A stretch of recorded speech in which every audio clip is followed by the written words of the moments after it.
for me, just like great painters have increased our appreciation for what is art. Art used to just be the perfect representation of something, and then photographs were developed. Photography was developed, and so artists had to do something other than simply replicate nature, and you had impressionists and cubists. For me, I think what is comedy is it's a bigger envelope than some people put it in.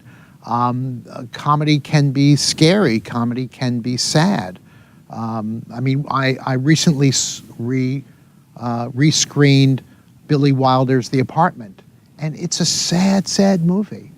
About Jack Lemmon is this guy who lends out his apartment to executives at his company so that they could have sex with their mistresses, and so he can work his way up the corporate ladder. And he's unhappy, and some of the mistresses are unhappy, and there's an attempt at suicide. And my wife was saying, boy, it's really sad, but it's not a drama, it's a comedy, because these are flawed, almost silly people trying their best to figure out a world that's kind of too hard for them. So I think that comedy is a wider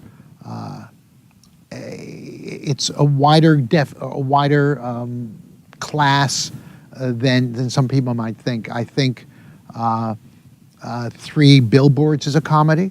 It's kind of a vicious comedy,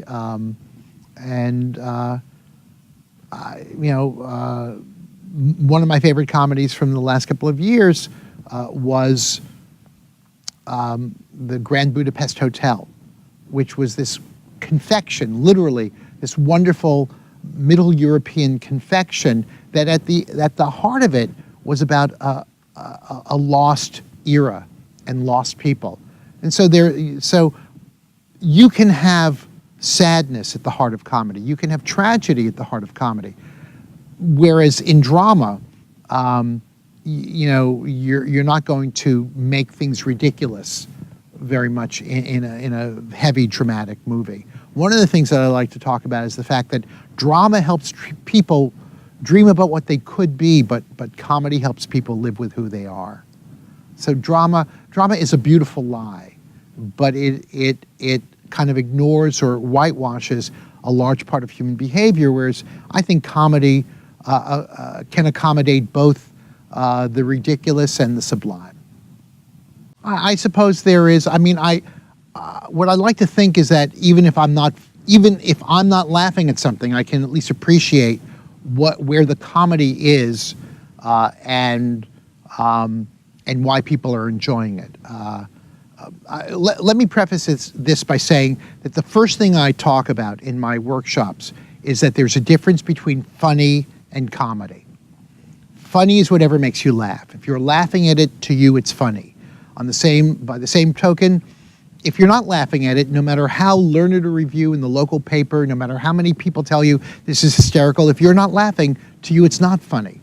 But there's a difference between funny and comedy. I mean, I have a little niece. When she was very little, I could hold my keys and shake my keys and make her laugh. To her, that was funny. But I mean, and I could probably make you laugh too. Here's the keys, look at the keys. But is that comedy? I mean, would you spend 6 months to a year writing that as a feature? No. So comedy isn't just making people laugh. Comedy is telling the truth about characters, in either unusual characters in a typical situation, or typical characters in an unusual situation trying to deal with it. I think for me, the comedy that I don't care for is comedy that punches down, comedy that makes fun of less powerful people. I have a friend who loves Andrew Dice Clay, who's an American comic, who used to make fun of immigrants. One of his routines talks about, I had a cab driver the color of urine. some people find that funny. I find it taking advantage of people who are not as powerful as you are. So I don't find that kind of comedy funny, but I can understand why some people do. I worry that, like the people who liked Archie Bunker in All in the Family, because he said horrible things about blacks and gays and immigrants, as opposed to Norman Lear's point, which was satirizing that kind of bigotry. But, you know, people find their humor where they find their humor.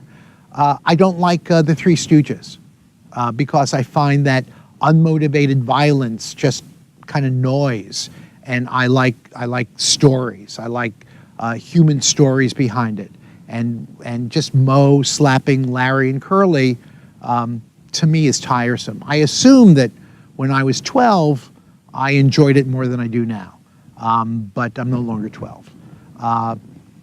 There's a show on television, I think it just went off the air recently, 2.5 Men. And 2.5 Men basically was Charlie Sheen and smarm humor. You know, which girl is he going to sleep with tonight, or which, you know, how are we going to make fun of either the girl he's sleeping with or him?